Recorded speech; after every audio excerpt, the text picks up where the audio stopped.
यति बेला Nepal communist party नेकपामा आन्तरिक विवाद छ। पार्टीमा आन्तरिक विवादका कारण झण्डै 2/3 बहुमत प्राप्त गरेको नेपाल कम्युनिस्ट पार्टी यति बेला अनिर्णयको बन्दी जस्तै बनेको छ। प्रधानमन्त्री केपी शर्मा ओलीको रवैया होस् वा उनको एकलौटी दम्भ जुन कम्युनिस्ट शासनको लागि, कम्युनिस्ट पार्टीको लागि घातक बनेको छ। कम्युनिस्ट पार्टीमा एकलौटी प्रवृत्ति, शक्ति सञ्चय र गुटबन्दी हुनु एकदमै दुःखद पक्ष रहेको छ, जसले गर्दा आज नेपालको इतिहासमा पहिलो पटक भनौँ अथवा गणतन्त्र स्थापनापछि झन्डै 2/3 बहुमत प्राप्त गरेको नेपाल कम्युनिस्ट पार्टी नेकपा अहिले जनताको लोकप्रियता गुमाउँदै गएको छ। यस्तो अवस्थामा अब प्रधानमन्त्री केपी शर्मा ओलीको राजीनामाको विषयलाई लिएर पार्टीलाई बन्दी बनाउने कि आम जनता कार्यकर्ताहरूको आफ्नो आत्मालाई असन्तुष्ट पार्ने कि उनीहरूलाई दुखित तुल्याउने कि अथवा प्रधानमन्त्री केपी शर्मा ओलीलाई विदा गर्ने, देश डुबाउने कि नेकपा डुबाउने कि प्रधानमन्त्री केपी शर्मा ओलीलाई प्रधानमन्त्री पद र पार्टी अध्यक्षबाट गुड बाई गर्ने, अहिले आम जनतामा यही प्रश्न उब्जेको छ। यदि प्रधानमन्त्री केपी शर्मा ओलीलाई पार्टीबाट हटाइएन, अध्यक्ष पदबाट हटाइएन र उनलाई प्रधानमन्त्रीबाट हटाइएन भने नेकपा ध्वस्त हुन्छ, नेकपा सकिन्छ। 2063 फागुन 3 गते एकीकरण भएर बनेको नेपाल कम्युनिस्ट पार्टी नेकपाको अस्तित्व समाप्त हुन्छ र नेकपा भन्ने नै कम्युनिस्ट सरकार पार्टी भन्नु नै त्यहाँ हराउँछ भने र सरकार बदनाम हुन्छ, देश फेरि एकचोटि डुब्छ भने अब केपी ओली शर्मालाई किन विदा नगर्ने? यदि केपी ओलीकै मात्र गुणगान गाउने, केपी ओलीकै पक्षमा मात्र वकालत गर्ने, केपी ओली नै सर्वसर्वा हो, उनीले जे गरे पनि हुन्छ, पार्टी निर्णय विरुद्ध जे गरे पनि हुन्छ, चाहे त्यो देशको लागि घातक होस् चाहे त्यो देशको लागि फाइदा होस्, एकलौटी रूपमा उनीले गरे हुन्छ, पार्टी भनेकै प्रधानमन्त्री केपी शर्मा ओली एक व्यक्ति मात्र हो भन्ने सोचका साथ अगाडि बढ्ने हो भने देश डुब्ने निश्चित छ, नेपाल कम्युनिस्ट पार्टी नेकपा फुट्ने निश्चित छ। त्यसैले आम कार्यकर्ता झन्डै 8 लाख कार्यकर्ता रहेको दाबी गर्ने नेपाल कम्युनिस्ट पार्टी नेकपाको अबको निर्णय भनेको अब नेकपा बचाउने कि देशलाई डुब्नबाट बचाउने कि प्रधानमन्त्री केपी शर्मा ओलीलाई बचाउने, यो विषयमा केन्द्रित हुन जरुरी छ। हिजोदेखि आजसम्मका गतिविधि हेरौँ, प्रधानमन्त्री केपी शर्मा ओली बनेदेखुन्टाको अवस्था र आजको यो समयमा आइपुग्दाको यो 3 वर्षको अवधिमा के उपलब्धि भए जसले जनतालाई गर्व गर्न लायक रहे? के उपलब्धि भए जसमा जनताको बास गास कपासको सुरक्षित भयो, रोजगार बेरोजगारहरूले रोजगार पाए, विकासका पूर्वाधारहरू ठाउँ ठाउँमा बने, कहाँ तुइनबाट खसेर मान्छे नमर्नुपर्ने वातावरण सिर्जना भयो। अब जनताहरू अब गुटकै कुरा गरेर नेकपाका कार्यकर्ताहरू नेताहरू केपी ओलीकै बचाउन लाग्ने हो कि नेपाल कम्युनिस्ट पार्टी सिङ्गो पार्टीलाई बचाउन लाग्ने हो अथवा देश डुब्नबाट बचाउन लाग्ने हो? अब यहाँनिर सोच्नुपर्ने बेला आइसकेको छ। इतिहासमै अहिले केपी ओली सरकार असफल भइसकेको छ, पूर्ण रूपमा असफल छ। चाहे त्यो 2.5 वर्षको अवधिमा किन नहोस्, सरकारले नगर्नु पर्थ्यो ती सबै चिजहरू गरेका छन्। गर्नुपर्ने चिजहरू सरकारले गरेको छैन, अधिकांश कुराहरू गरिएकै छैनन्। जुन निर्वाचनको घोषणा पत्रमा जुन आश्वासन दिएको थियो जनताहरूलाई, जुन पोकोमा परिणत गरिएको थियो, अहिले ती आश्वासनहरू जुन घोषणा पत्रमा राखिएका ती आश्वासनहरू थिए, जनताहरूलाई भोट मगाउनको लागि चाहिँ प्रयोग गरेका जुन भोट ब्याङ्कका ती आश्वासनहरू थिए, ती अहिले रड्डीको टोकरीमा केपी ओलीले फालिदिइसकेका छन्। अब यस्तै पारा हो भने आगामी 2 वर्षपछि, अबको 2 वर्षपछि हुने निर्वाचनमा नेपाल कम्युनिस्ट पार्टी नेकपाको लज्जाजनक हार हुने निश्चित छ। चाहे तपाईहरूले वाइटबडी काण्ड हेर्नुहोस्, त्यसमा अरबौँको भ्रष्टाचारमा मुछिएको ओली सरकार भ्रष्टाचार गणना गर्नै नसकिने गरी चुर्लुममा डुबेको छ। तपाईहरूले एकपछि अर्को भ्रष्टाचारका र कमिसनका मुद्दाहरू अगाडि बढिएका छन्। ओली सरकार मुछिएको छ। ओली उनीहरूको लाचार छायामा परिणत भएका छन्, जुन आफूले भ्रष्टाचार गर्दिन र गर्न पनि दिन्न भन्ने जुन स्लोगन प्रधानमन्त्री केपी शर्मा ओलीले गरेका थिए, आज त्यही स्लोगन भित्र धमिराले खाएको जस्तै भ्रष्टाचारले गाँचेको छ र ओली सरकारमै मन्त्री बनेका मन्त्रीहरू आज भ्रष्टाचारमा चुर्लुममा डुबेका छन्। प्रधानमन्त्री केपी शर्मा ओलीमाथि भ्रष्टाचारको अभियोग लागेको छ। स्विस ब्याङ्कमा पैसा लुकाएको आरोप पाइरहेको छ। अदालत र अख्तियारमा विचाराधीन मुद्दाका अभियुक्तहरूलाई सुनपानीले चोख्याउने ओलीका व्यवहारहरूले लोकतन्त्र नै लज्जित भइसकेको छ। यस्ता हरकत रोकिनु भन्दा एकपछि अर्को गरी बिस्तार हुँदै गएका छन्। यसले गर्दा के नेपाल कम्युनिस्ट पार्टी नेकपाको यो केपी ओली सरकार हो भन्न सुहाउँछ? ललिता निवास प्रकरण किन नहोस्, त्यसमा उनका प्रिय पात्र विष्णु रिमाललाई सुनपानीले चोख्याउने काम प्रधानमन्त्री स्वयंले गरेका छन्। उनी सरकारी जग्गाको हडप्ने मुख्य नेतृत्व थिए, तर उनलाई चोख्याइएपछि मात्र अरूमाथि मुद्दा चलाइयो। ललिता निवास प्रकरणमा विजय कुमार गच्छेदार जति दोषी छन्, विष्णु पौडेल त्यसभन्दा कम्ती दोषी भने पक्कै छैनन् दर्शकप्रेमी। तर यहाँ ओलीले चन्द्रदेवी जोशी जस्ता निष्कलङ्कित नेताहरूलाई फसाएर विष्णु पौडेललाई उन्मुक्ति दिएको छ। अहिले नेकपा फुटाउन तिनै पौडेल कम्मर कसेर लागेका छन्।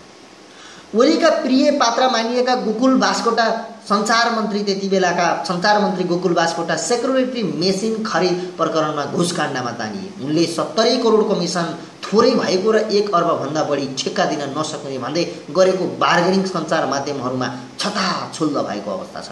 चौतर्फी दबावपछि उनले सञ्चार मन्त्रीबाट राजीनामा त दिए, तर छानबिन हुन नपाउँदै ओलीले उनलाई निर्दोष करार गरिदिए र घोषणा गरिदिए।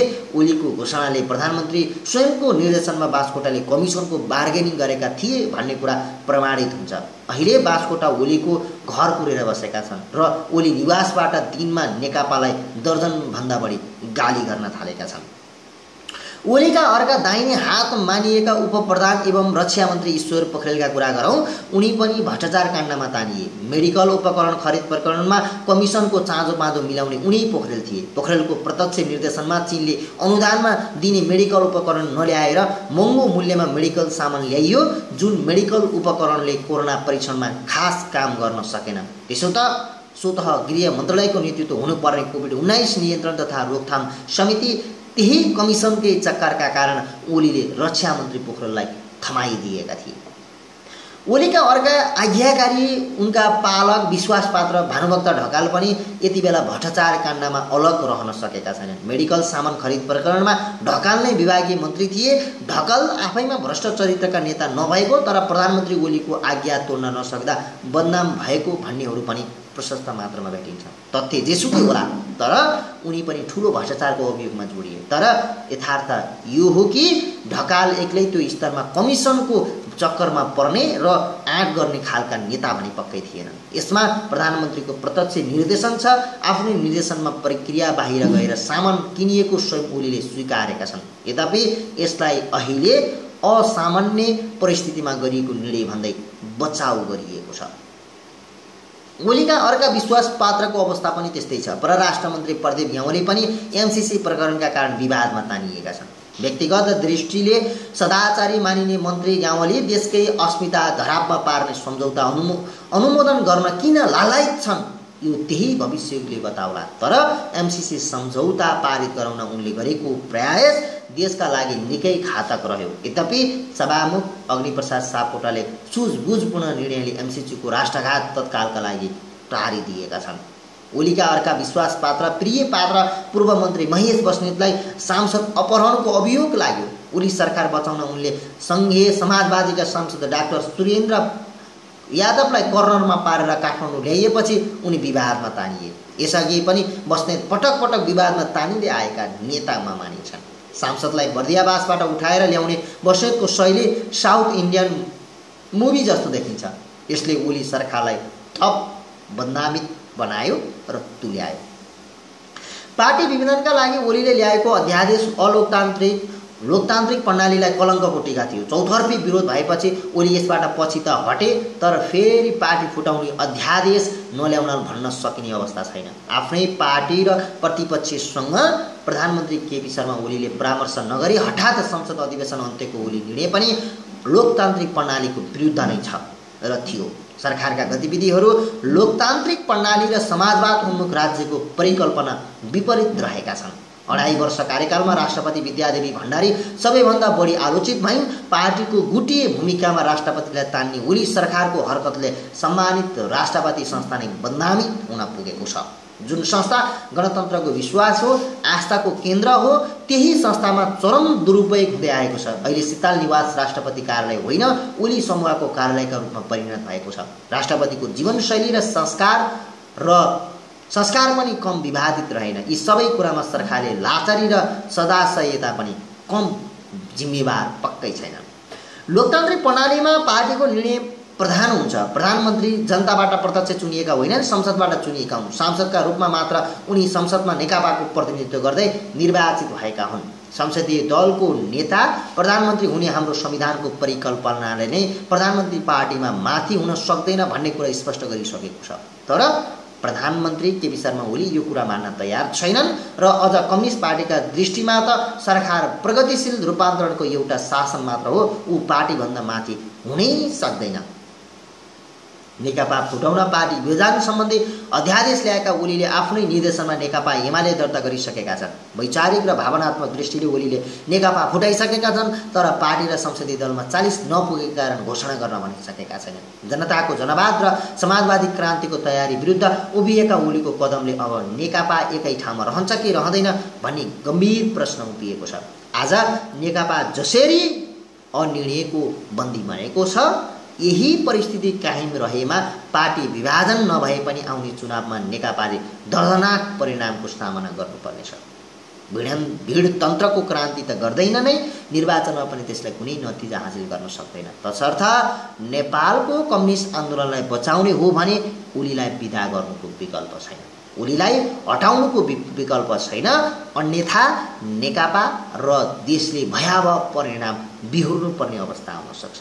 त्यसैले अब केपी ओली रोज्ने कि सिङ्गो नेपाल कम्युनिस्ट पार्टी नेकपा र देशको राष्ट्रियता, स्वाधीनता र अखण्डतालाई रोज्ने, त्यो चाहिँ आम कार्यकर्ताहरूले बुझ्न जरुरी छ। यदि केपी ओलीकै समर्थनमा उनले जति गल्ती गरे पनि, उनले जति चाहिँ आफूलाई व्यक्ति प्रधान गरेर शासन चलाउन खोजे पनि उनकै पक्षमा उभिदियो भने न नेकपा रहन्छ, न देशको राष्ट्रिय अखण्डता, स्वाधीनता रहन्छ।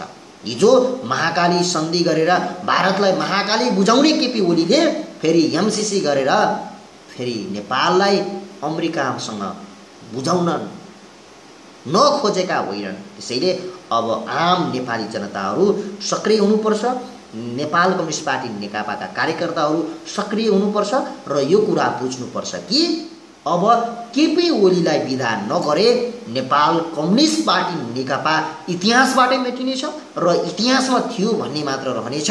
ऋषि कट्टेलहरूको जस्तै नेकपा बन्नेछ र एउटा गुमनाम हुनेछ। त्यसैले अब केपी ओलीलाई विदा गर्ने कि नेपाल कम्युनिस्ट पार्टी सिङ्गो नेकपाको इतिहासलाई समाप्त पार्ने, त्यो अब नेपाल कम्युनिस्ट पार्टी नेकपाका कार्यकर्ता नेता गणहरूले बुझ्न आवश्यक छ।